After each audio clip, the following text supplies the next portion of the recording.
Muy buenas tardes, Andy, como siempre, bienvenida. Hola, profe. Gracias por el aguante. Ah, me llegaron mis cositas, estoy feliz. Mis torniquetes, no, estoy feliz, estoy feliz. Hoy sí que, qué lindo lunes, qué lindo lunes. Yo te voy a pedir algo y lo esperás por mucho tiempo, bueno, mucho tiempo lo esperé. Bien, vamos a comenzar a hablar ¿sí? De lo que es, bueno, trastorno de Asperger un poco más profundo, ¿sí? Todo lo que es criterios diagnósticos, ¿sí? Tenemos todo lo que son las relaciones sociales, que es la incapacidad que ellos tienen por ahí para relacionarse con sus iguales, la falta de sensibilidad ante lo que son las señales sociales, la reciprocidad, perdón, emocional, también todo lo que es las alteraciones en la expresividad, digamos, no verbal.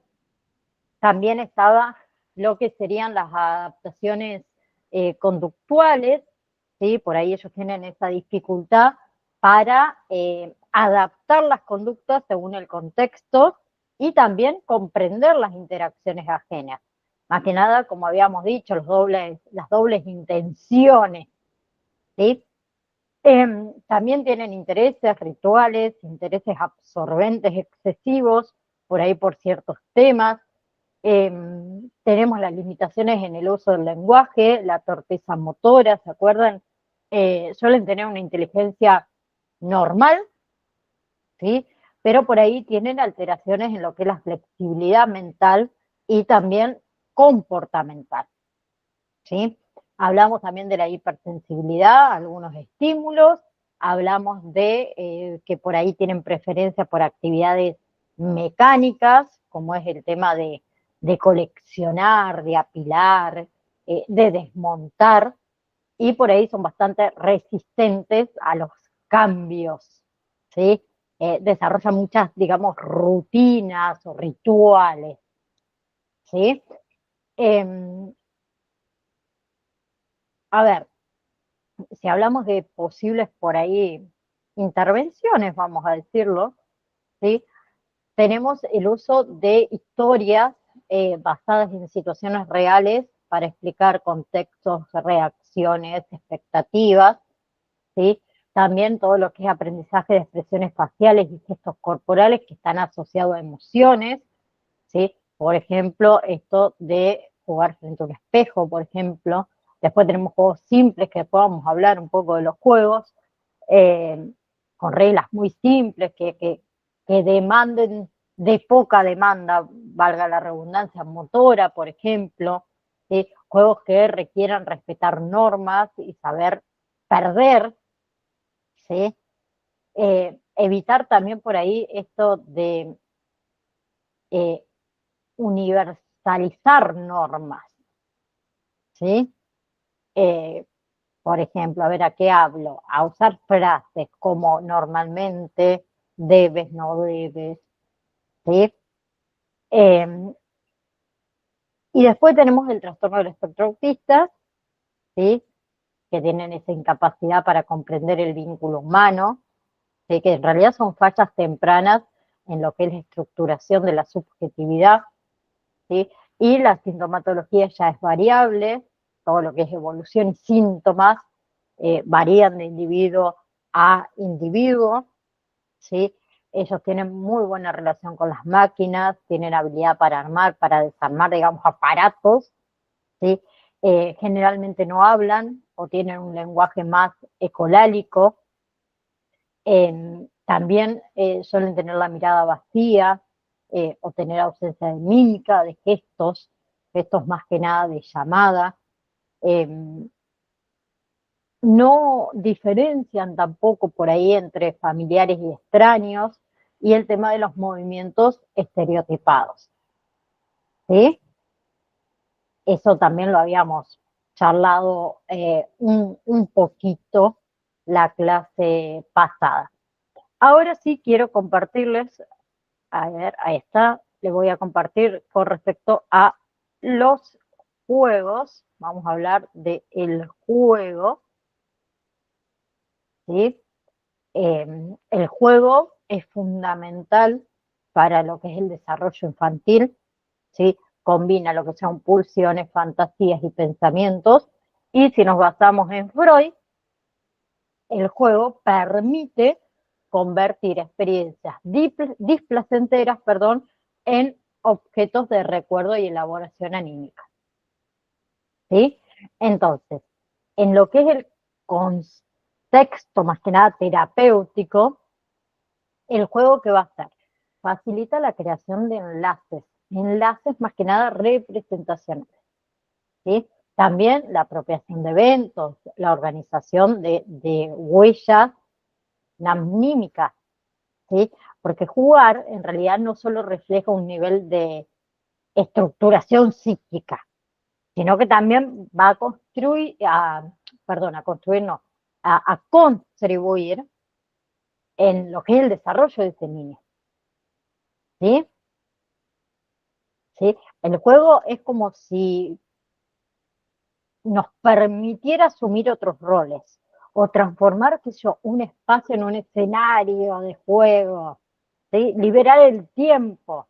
El juego, además, ni hablemos que es un derecho, es una forma de socialización, es una forma de transmisión, de recreación de la cultura y que promueve todo lo que es el desarrollo emocional, psicológico, cognitivo, físico, motriz, social, ¿sí? Tenemos diferentes tipos de juegos que yo les coloqué algunos, ¿sí? Juego de presencia-ausencia, que eso nos permite la simbolización de la ausencia, como dice ahí, y la diferenciación entre el yo y el no yo, ¿sí? Eh, También la diferenciación entre la madre y lo que representa muchas veces eh, quién es la madre, perdón. Luego está lo que es el juego de personajes, perdón, el juego de construcción, puse primero, perdón, el juego de construcción, ¿sí? Esos juegos ya requieren la colaboración de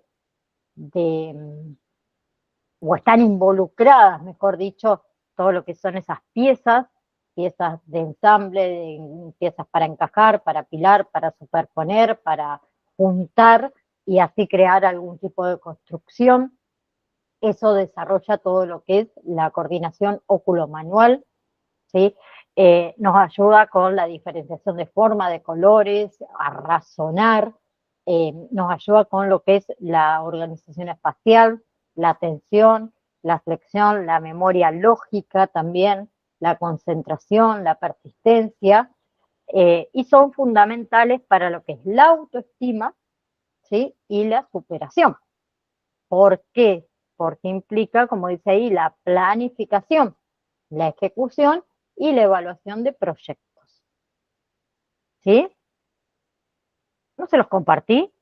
Ay, lo estaba viendo yo sola. Pensé que se lo había compartido. Esperen que pongo de nuevo. ¿Qué pava? Ahí voy.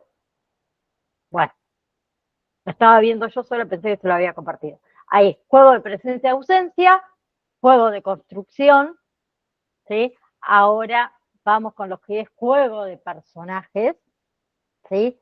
Que implica lo que sería la representación de situaciones más que nada ficticias o simulaciones por ahí de eventos imaginarios, ¿sí? Y de roles también, ¿no? Que son esenciales más que nada para comprender el entorno y están por ahí asociados con lo que es el desarrollo del lenguaje, la imaginación, la creatividad, ¿sí? Luego tenemos lo que son los juegos reglados, ¿sí? Que son los que tienen reglas que todos los jugadores deben conocer y todos los jugadores deben respetar.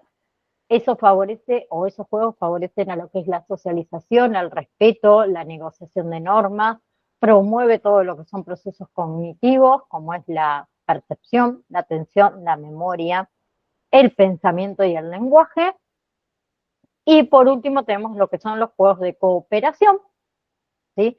Que son juegos que requieren la colaboración de todo el grupo para alcanzar, digamos, un objetivo común, ¿sí? Acá no es que hay ganadores, no hay perdedores, digamos, individuales, ¿sí? El grupo entero gana o el grupo entero pierde, ¿sí? Eso fomenta valores, ¿sí? ¿A qué me refiero con valores? La ayuda mutua, la tolerancia, la búsqueda de consenso también, ¿sí? Por eso son tan importantes los juegos, ¿sí? Por otro lado, tenemos la adolescencia, ¿sí? Que la adolescencia, ustedes saben que es el, el estadio en el cual, digamos, la persona debe atravesar diferentes duelos, ¿sí? Teniendo como resultado la asunción de su identidad, ¿sí? Entonces, durante ese periodo pueden surgir, digamos, diferentes conflictos, ¿sí? Que requieran por ahí de la intervención del acompañante terapéutico, ¿sí? ¿Cuáles pueden ser algunos de ellos? Por ejemplo, los problemas alimenticios, por ejemplo, todo lo que sería el consumo de sustancias, ¿sí? Entonces, el acompañante terapéutico en este caso proporciona lo que sería seguimiento, ¿sí? Proporciona lo que es asistencia cotidiana, ¿sí? Tanto a niños como a adolescentes, ¿sí? Que necesitan ese apoyo, digamos, adicional en todo su desarrollo. Entonces, el acompañante terapéutico ayuda a superar obstáculos, ¿sí? Siempre favoreciendo lo que sería la integración, el desenvolvimiento en actividades de aprendizaje y en la relación también con sus padres, ¿no? Y con los adultos, ¿bien? Entonces, ¿cuál es el ámbito de desarrollo, vamos a decir, del acompañante terapéutico? Tenemos el marco institucional asistencial, es uno de los primeros, ¿sí? ¿Cuál serían lugares ahí? Todo lo que sería centros de día u hospitales, ¿sí? Ahí nosotros podemos trabajar, ¿se acuerdan? Individualmente o grupalmente. ¿En qué podemos trabajar? En lo que son traslados, por ejemplo, ¿sí? O actividades en espacios públicos o actividades recreativas. Entonces, nuestro rol, el del acompañante terapéutico, ¿sí? Es integrarse a un equipo de profesionales, siempre facilitando el vínculo con sus pares y objetos, ¿sí? Puede ser en un caso, a ver, de autismo, por ejemplo, puede ser en un caso de psicosis infantil, de aislamiento. Entonces, nosotros, ¿qué vamos a hacer? Acompañar en actividades puntuales, en este caso. Por ejemplo, hacer trámites, ¿sí? O una visita médica, o una salida recreativa, ¿sí? Después, podemos trabajar sin un ámbito institucional, ¿sí? O sea, por indicación de un terapeuta, vamos a decirlo así, ¿no? Entonces podemos trabajar en todo lo que es el contexto familiar. ¿En qué? En actividades. ¿Qué tipo de actividades? Sociales y recreativas, por ejemplo, ¿sí? En traslados, en salidas recreativas, en inserción social, en actividades, por ejemplo, educativas, ¿sí? O actividades de intercambio con sus pares también, ¿bien?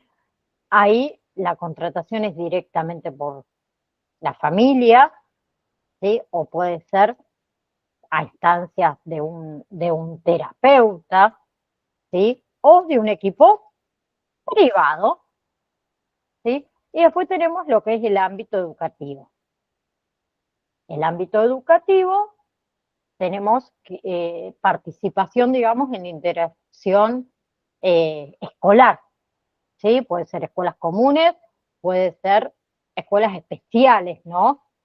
¿En qué horarios? En el horario, como siempre dijimos, durante las clases, Eso va a estar todo articulado, más que nada, con la dirección de la institución, con el equipo técnico, con los maestros, ¿sí? Y más que nada, vamos a tratar ahí con perturbaciones psíquicas graves, con retrasos madurativos, con retrasos mentales, con lo que son fobias escolares, por ejemplo, que son fobias escolares severas, ¿sí? O con fracasos por ahí en la integración escolar o la dificultad en la adaptación social y el control de impulsos. ¿Sí? El objetivo en lo que es ámbito educativo, más que nada, es integrar al niño al grupo y facilitar todos esos aprendizajes. ¿Sí? Ya entrando más en lo que es, digamos, patologías, vamos a decir, de la adolescencia, como dijimos antes, a ver, la adolescencia es una etapa de transición y de conflicto, ¿sí? Por eso muchas veces también es complicado el diagnóstico de patología, ¿sí? Pero hay situaciones comunes que afectan a los adolescentes, ¿sí? Como la violencia, como el consumo de sustancias, el suicidio, por ejemplo.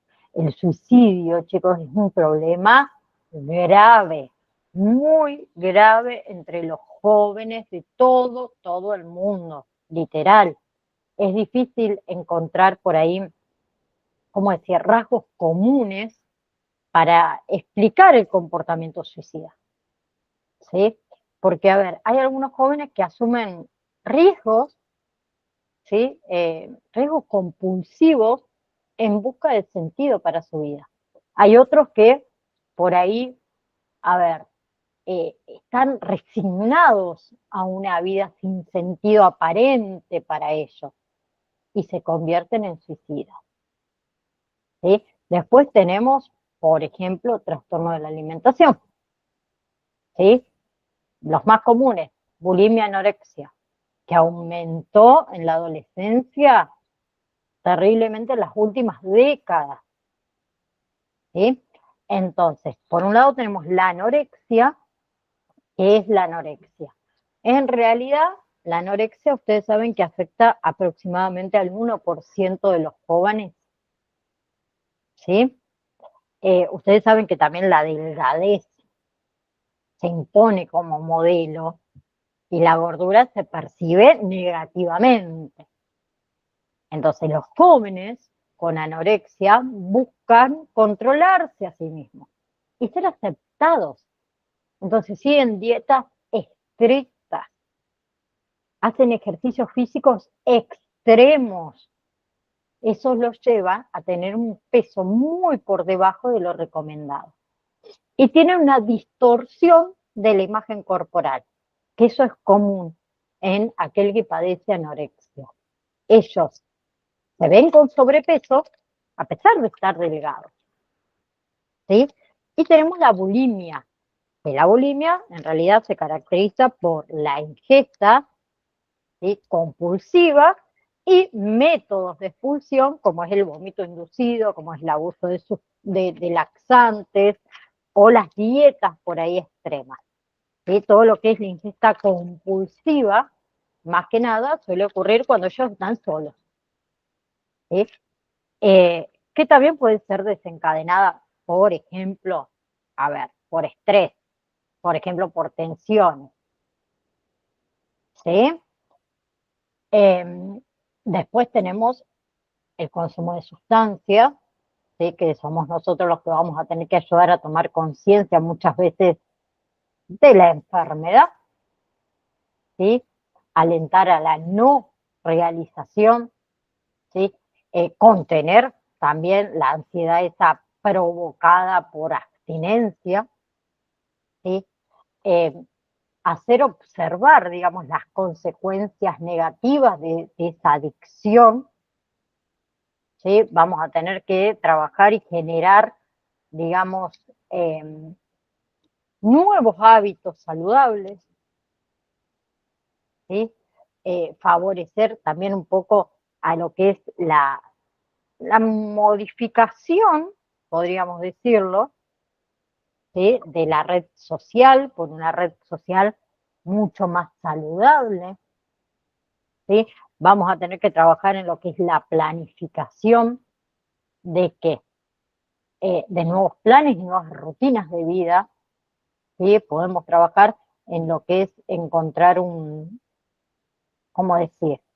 Un, un espacio de esparcimiento y recreación también que sea mucho más saludable, ¿sí? Y yo antes también le hablé de lo que es el suicidio, ¿sí?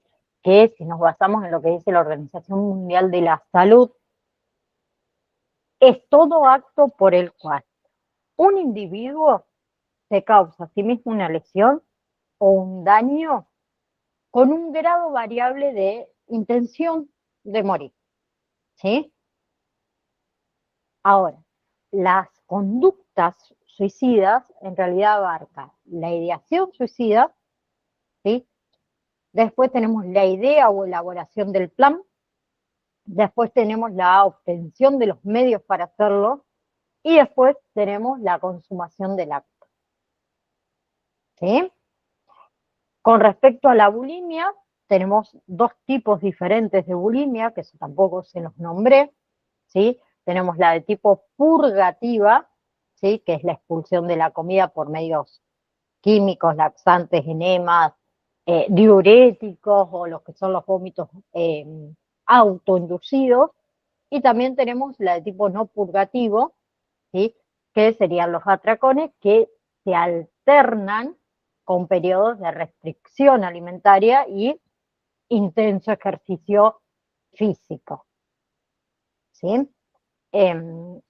Una de las características, por ejemplo, de la bulimia que uno puede notar en el adolescente es que mayormente son emocionalmente inestables, ¿sí? Impulsivos, depresión, ¿sí? Con tendencia a la automedicación, también mucha preocupación, digamos, por el peso y la silueta, ¿sí? Generalmente son mujeres con tendencias al sobrepeso, dan mucha relevancia, por ejemplo, a las opiniones de los demás y tienen menos tolerancia a la frustración, ¿sí? En cambio, características de una persona con anorexia, ellas suelen ser más perfeccionistas, más obsesivas, también más inmaduros emocionalmente, ¿sí? Altamente competitivos, inteligentes, muy dependientes de su familia, tienen como un cierto rechazo al crecimiento corporal, ¿sí? Tienen poca conciencia de su problema. Y muchas veces buscan la privación de la comida como una búsqueda de independencia, ¿sí? Entonces, nuestro objetivo como acompañante terapéutico, por ejemplo, en estos trastornos alimenticios, tenemos que hacer el seguimiento cercano al paciente, mantenernos actualizados con las indicaciones del equipo terapéutico, ¿sí? Cumplir horarios, cumplir tareas, ¿sí? Porque si nosotros no cumplimos horarios y tareas, la otra persona puede vivirlo como un abandonamiento, ¿sí? También vamos a tener la tarea de contener, de generar proyectos de vida, de registrar, de transmitir al equipo terapéutico eh, si el paciente hace alguna alusión al suicidio, eso se hace de forma inmediata, no vamos directamente a la familia, vamos primeramente al equipo terapéutico, pero rapidísimo. Nosotros tenemos que aumentar su autoestima, estimular sus intereses, sus motivaciones, todo eso se hace con un proyecto. Hay que prestarle muchísima atención a los cambios bruscos que tengan de humor, ¿sí? Podemos planificar o ayudar en la planificación, mejor dicho, de tareas que sean de corta duración, ¿sí? y poco a poco ir otorgándole responsabilidad. ¿Sí? Obviamente que todo eso lo vamos a formar con un vínculo, lo vamos a ir organizando, vamos a decir, ¿sí? Y creando también una condición de sostén, de amparo. Nosotros tenemos que ofrecer algunos límites, ¿sí? Debemos escuchar, debemos usar la creatividad, las palabras, el juego, ¿sí? El uso del encuadre, que lo vimos, ¿se acuerdan?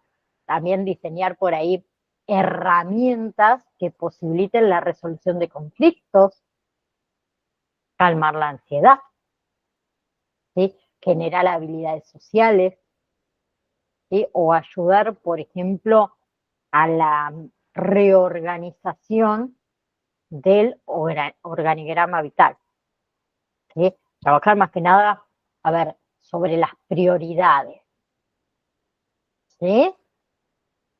Entonces, el acompañante terapéutico en sí que va a abordar más que nada aquellas cuestiones que sean más pertinentes para la integración y el desenvolvimiento de las actividades, ¿sí?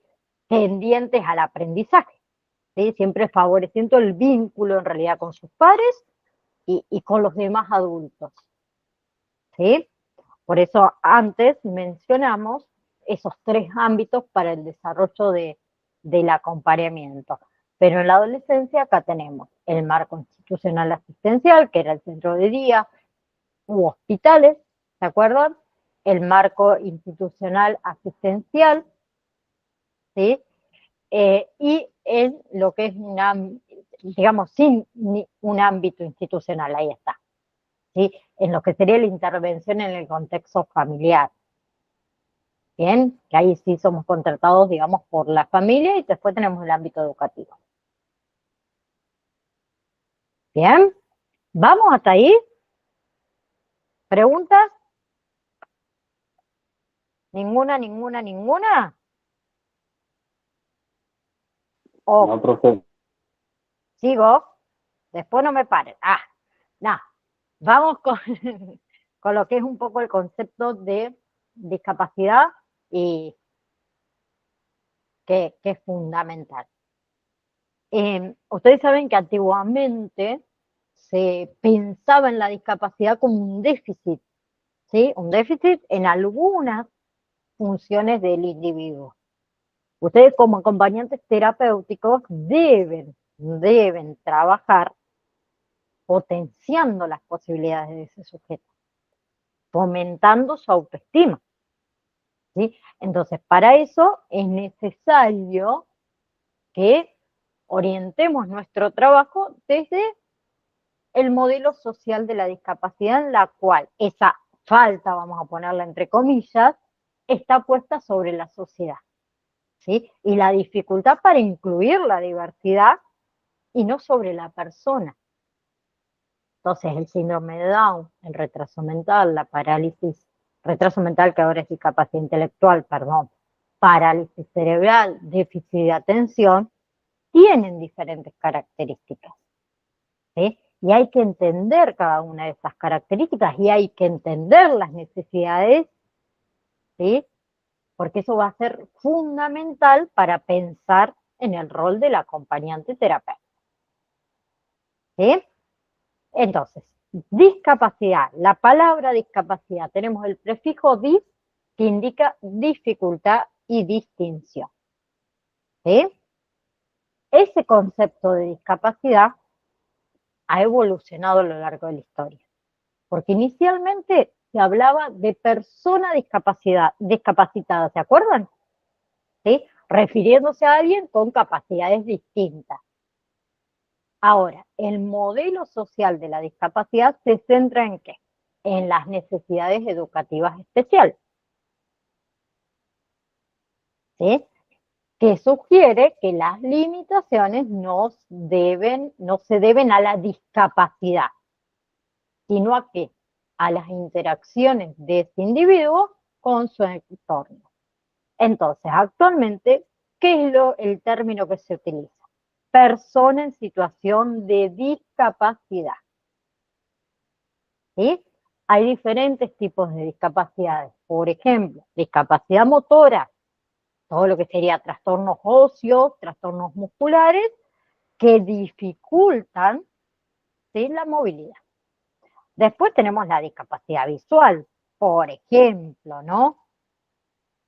¿Sí? La discapacidad visual, problemas que varían desde, digamos, lo que es la disminución hasta la ausencia total de la visión, que ahí hablamos de lo que sería la ceguera. ¿Sí? Bien, nosotros tenemos, por ejemplo, lo que es el sistema Braille. ¿Sí? No sé si ustedes lo conocen, pero el sistema Braille me imagino que sí. En realidad está basado en 6 puntos, ¿sí? Permite en realidad 64 combinaciones, ¿bien? Y se adapta a lo que son las terminales nerviosas de la yema de los dedos, ¿sí? Y después tenemos la discapacidad, por ejemplo, auditiva, ¿sí?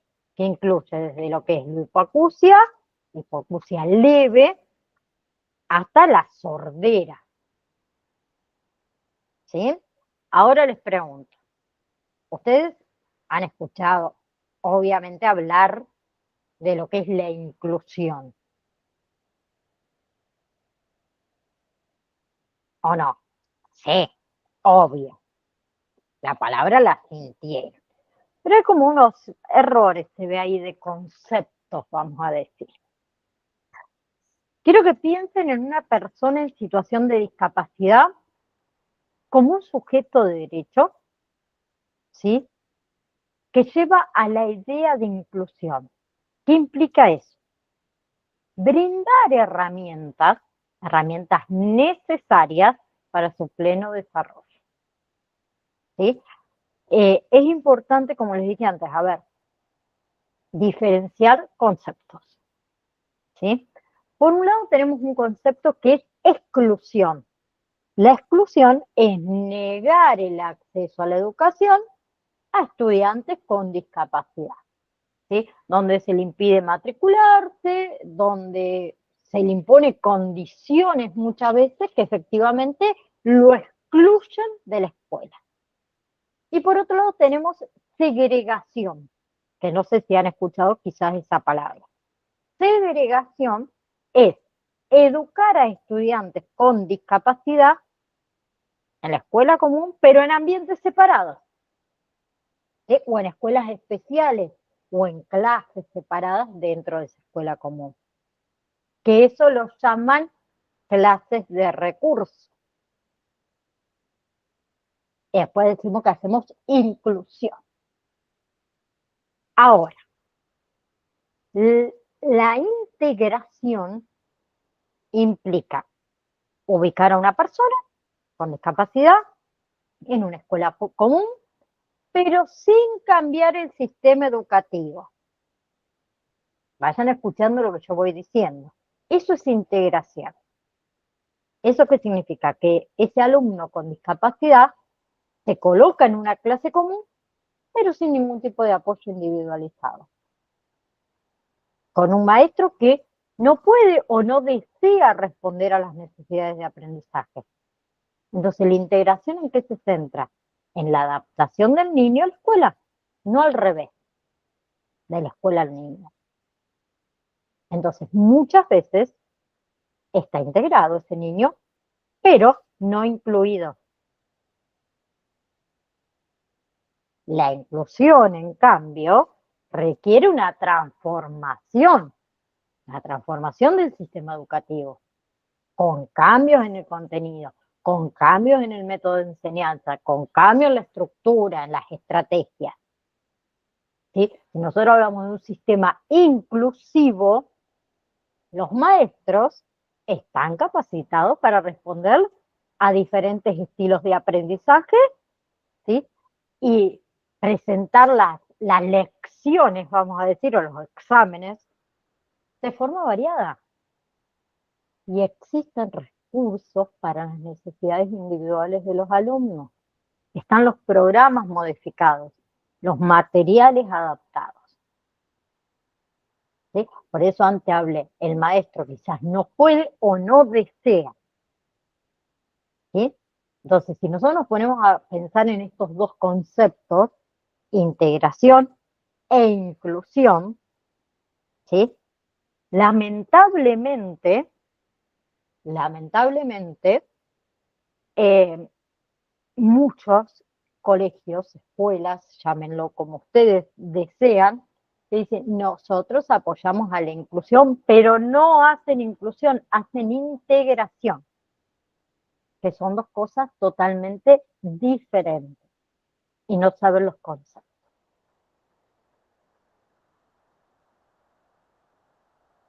Tema para debatir y largo. Entonces, nosotros hay proyectos de inclusión, ¿sí? Que ya lo vamos a hablar, pero la diversidad en el ámbito educativo implica esto de reconocer, de valorar las diferencias en tiempos, en modos de aprender, en espacios sociales, en intereses, en motivaciones, en contextos económicos, ¿sí? No se trata solo de un diagnóstico, se trata de una variedad de factores que afectan el aprendizaje. Hay un montón de personas que aprenden directamente oyendo. No necesitan llegar a casa, por ejemplo, y ponerse a estudiar. Con una leída ya está, porque tienen agudizado el oído, además de prestar atención. Hay otros que necesitamos sentarnos a estudiar, ¿sí? Lo que yo puedo aprender en una semana, Andy lo aprende en 2 y Cristian en 4. Pero vamos a aprender igual, pero yo necesito a lo mejor más tiempo o necesito otro método de aprendizaje,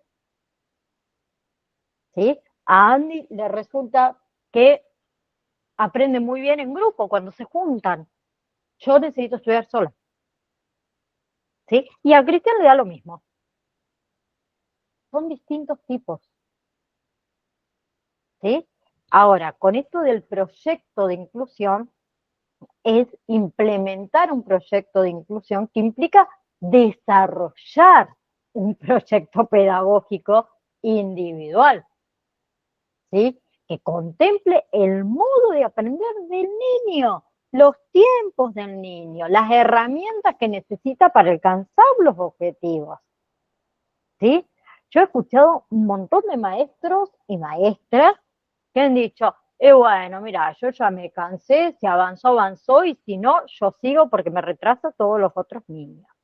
Pero ¿qué hiciste para que ese niño cumpla con los objetivos, llegue a los objetivos? Entonces, si hablamos de proyecto de inclusión, ese proyecto incluye la participación de la familia, de la escuela, de los terapeutas, ¿sí? También se puede requerir de la incorporación de un docente de apoyo, ¿sí? Para todas las cuestiones pedagógicas, un acompañante terapéutico que facilite las relaciones, que maneje las crisis disruptivas, ¿sí? Eh, entonces eso también es otra parte. Tenemos proyectos pedagógicos individuales, ¿sí? Que así en realidad se llama. Ahora, quiero hacer sí una diferencia entre acompañante terapéutico y docente de apoyo a la inclusión, porque nosotros no somos docente de apoyo a la inclusión. El acompañante terapéutico tiene funciones más de contención afectiva, emocional, conductual, ¿sí? El acompañante terapéutico, digamos, trabaja en pos de la autonomía, ¿sí? La toma de decisiones, la reflexión de las posibles consecuencias, trabaja en manejar la calidad vincular, ayuda en situaciones de ansiedad, ayuda a tolerar, por ejemplo, la frustración, ¿sí? Atiende todo lo que serían, digamos, los aspectos afectivos, vinculares y socioculturales por encima del aprendizaje escolar, ¿sí? Y la acción característica del rol del acompañante terapéutico es la observación. En cambio, el docente de apoyo, perdón, a la inclusión, ¿sí? Se dio con la resolución 1825, donde plantea este proyecto pedagógico para la inclusión y considerar las necesidades educativas especiales, las barreras, el trabajo conjunto entre el docente y la docente de apoyo en la inclusión, que tiene un rol de mediador y coordinador de las actividades y las realizaciones, obviamente, que se establezcan en los sistemas de apoyo a la integración. Entonces, tiene como función con la institución, ¿sí? A la cual el docente de apoyo a la inclusión, ¿qué va a hacer? Le informa, le sugiere, orienta, coordina todo lo que son las acciones que van a implementar en la parte de enseñanza, ¿no? Después tiene funciones a los docentes, o sea que acompaña y asesora y también participa de lo que es la elaboración de las adecuaciones curriculares, y a los padres, o sea, les facilita lo que sería el acercamiento y la participación en todo lo que es el proceso educativo, ¿sí? Acuérdense que nosotros como acompañantes terapéuticos no somos docentes, o sea, nosotros no hacemos adecuaciones curriculares, por ejemplo, ¿sí?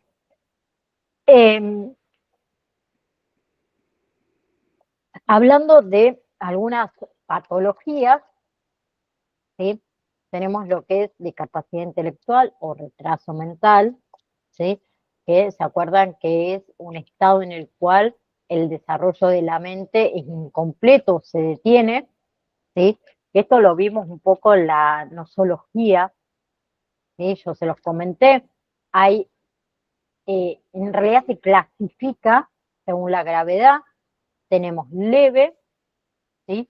Moderado, grave y profundo, ¿sí? El leve se manifiesta mayormente en la escuela, cuando las habilidades necesarias para un buen desempeño están por debajo del promedio de sus compañeros. Moderado se evidencia porque por un desarrollo limitado, perdón, del lenguaje, ¿sí? Y grave y profundo generalmente está acompañado de dificultades motoras, patologías del sistema nervioso central, enfermedades orgánicas detectables, ¿sí? Mayormente la adquisición del lenguaje es escasa o puede ser nula, ¿sí? Y se realizan mediciones de coeficiente intelectual a través de los test psicométricos, en realidad, para determinar el grado de retraso. Después está parálisis cerebral, por ejemplo, que implica lo que sería la pérdida completa de la función muscular, que puede ser temporal o puede ser permanente, puede ser localizada o generalizada y puede afectar ambos lados del cuerpo, que eso sería hemiplegia, solo los miembros inferiores, que eso sería paraplegia, o puede afectar tanto los miembros inferiores como los superiores, que eso sería cuadriplegia, ¿sí? Y las causas mayormente de una parálisis cerebral pueden ser accidentes cerebrovasculares, trastornos genéticos, hidrocefalia, por ejemplo. También está lo que es el déficit de atención, ¿sí? Que eso también lo charlamos un poco, ¿sí? ¿Se acuerdan que la atención era la cualidad que nos permite enfocar o hacer foco en un determinado estímulo y poder concentrarlo para que ese estímulo mejore y así mejorar nosotros el rendimiento en un tema específico, ¿sí? Donde se le pide al niño la atención selectiva y sostenida, y en lo que es el déficit atencional, la atención ellos la tienen puesto en otro objetivo, ¿sí? Eso también para que ustedes lo tengan en cuenta. Por otro lado, también tenemos lo que es síndrome de Down, ¿sí? Que a ver, el síndrome de Down es una alteración cromosómica, trisonomía del par 21, que está asociada a lo que es retraso mental moderado leve, que tiene algunas características, por ejemplo, la poca capacidad para controlar o inhibir sus conductas, por ejemplo, la persistencia en la conducta y la resistencia también a lo que son los cambios, ¿sí? Tienen tenacidad, las personas con síndrome de Down, ¿sí? Constancia, son muy responsables, muy puntuales también, ¿sí? Son muy cuidadosos, muy perfeccionistas, ¿sí? Pero por ahí tienen la dificultad para sostener la atención, por ejemplo, ¿sí? Eh, se guían mucho por lo que es procesamiento por medio visual, por ahí tienen dificultad en lo que es el lenguaje, ¿sí? Eh, para que también por ahí lo tengan en cuenta un poquito ustedes, ¿sí? Eh, Antes yo les hablé del docente de apoyo a la inclusión que realizaba las configuraciones de apoyo, ¿sí? O adecuaciones curriculares, ¿sí? Eh, que les quiero nombrar también algo con respecto a eso para que no me quede después colgado. Si bien, como yo le dije, el rol del acompañante terapéutico no implica las tareas pedagógicas, en muchas ocasiones va a resultar fundamental el aporte que nosotros podamos realizar, ¿sí? Esto de aplicar ciertas adecuaciones curriculares puede resultar necesaria para facilitar todo lo que es el proceso de aprendizaje, ¿sí? Y de igual manera contar con herramientas para adaptar los juegos también a las necesidades específicas de cada tipo de discapacidad va a facilitar el proceso de inclusión del niño en la escuela, ¿sí? Entonces, quiero que hablemos de esto, de las adaptaciones curriculares, que en realidad son herramientas educativas que están diseñadas para ayudar a los alumnos con necesidades educativas especiales. Esas adaptaciones pueden variar, ¿sí? Desde pequeñitos cambios en lo que es, por ejemplo, la enseñanza diaria, hasta modificaciones por ahí significativas en lo que es el plan de estudio, ¿sí? Entonces, hay diferentes tipos de adaptaciones curriculares. En realidad dos. La primera se llama adecuaciones curriculares de acceso al currículum o adecuaciones curriculares poco significativas, ¿sí? Que son modificaciones en el método de enseñanza. ¿Para qué? Para que el alumno con particularidades tanto físicas o cognitivas puedan seguir el currículum educativo normal. Por ejemplo, el uso de la tecnología asistiva, ¿sí? O cambios en la presentación de la información, por ejemplo. Y después están las adecuaciones curriculares significativas, ¿sí? Que son cambios profundos acá en lo que son los contenidos a estudiar por parte del alumno, ¿sí? Se dio con la resolución 1825, ¿sí? Que esos términos se reemplazan por ajustes razonables que se refieren a proporcionar los apoyos individuales, digamos, necesarios para que un alumno participe plenamente sin suponer un peso excesivo para la escuela. Entonces ahí tenemos todo lo que son los currículos modificados o la ayuda adicional para el maestro o el tiempo que se le da a un alumno extra para hacer un examen, ¿sí? O el tema de la reubicación de clases para estudiantes con movilidad reducida, que ese ejemplo yo siempre lo doy porque hace casi 3 años atrás tenía una alumna que su hija tenía parálisis eh, cerebral, estaba en silla de ruedas y había comenzado la secundaria y era un edificio de 2 pisos. Y el salón de ella había tocado la primera planta, ¿sí? Y no había más que las escaleras y ella me contaba que su hija estuvo casi todo el año en el hall de entrada, porque la escuela se negaba a bajar el aula al piso de abajo, digamos, que es simple. Se hará. Bueno, ustedes, alumnos, no van a ir más a este salón, van a ir al salón tal, y los de arriba van abajo. A ese punto llegamos. A ese punto llegamos. ¿Sí? Por eso quiero que hablemos también de lo que es la accesibilidad. ¿Sí? Que la accesibilidad es asegurar que las personas con discapacidad tengan acceso a espacios, a información también y a comunicación disponible para el público. ¿Sí? Ustedes saben que la accesibilidad beneficia a los grupos de personas, ¿sí? Y que se rige por un conjunto de normas. Bien. Por eso mismo también quiero que la clase que viene nosotros hablemos de lo que es, ya que esta clase también charlamos de lo que son juegos y discapacidad. ¿Sí? Y otra cosa que les quiero comentar, antes de que se me retiren, nosotros tenemos 2 feriados nacionales que nos toca el día lunes. Desde ya les voy diciendo que para ustedes no existe feriado. ¿Sí? Si yo no me equivoco, uno es el lunes 24 y otro es el lunes 8. No va a haber feriado para ustedes. Los necesito sí o sí acá porque me termina. Y todavía nos queda para ver. ¿Sí? Y Andy, si no podés el feriado, ya que me puse una carita de, me ve la clase grabada, pero no les puedo hacer perder 2 clases. Una locura.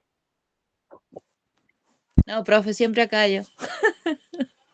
Vale. Bueno, que no van a tener, como ustedes no van a tener feriado, yo tampoco, o sea, no se crean que, pero no puedo perder esas 2 clases.